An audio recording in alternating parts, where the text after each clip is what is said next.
After a few weeks of rumination following the announcement of the UK's industrial strategy, there does appear to be a consensus that the strategy has identified some of manufacturing's biggest challenges.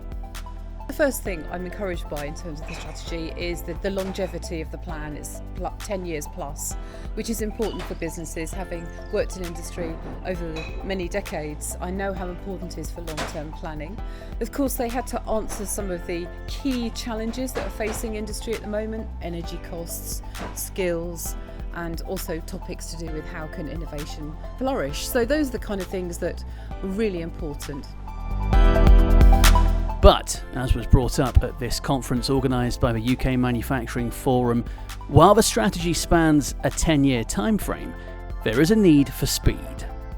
We've had a great conversation this morning about this, about how we build for the future. So having the 10-year plan is really good, but the things we need to do right now. I think number one is energy.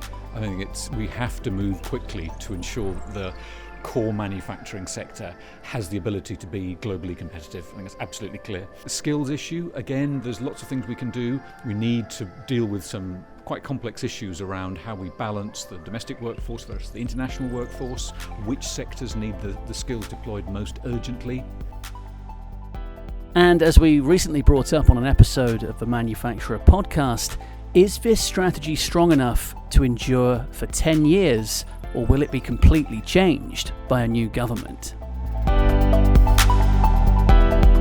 The key to this is building enough momentum that it becomes crystal clear there's a need, maybe there's a clear market failure that has been addressed. And I think we're reaching that now with the High Value Manufacturing Catapult, which has survived successive governments and hasn't been changed largely, and made smarter, crucially. An idea born under a previous administration and carried on.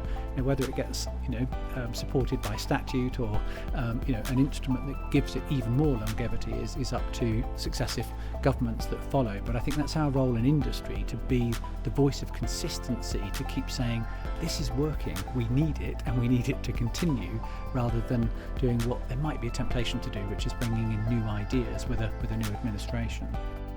The consultations will continue, but there is a real sense that action is being taken. The manufacturing sector has a plan. Now it's time to implement it.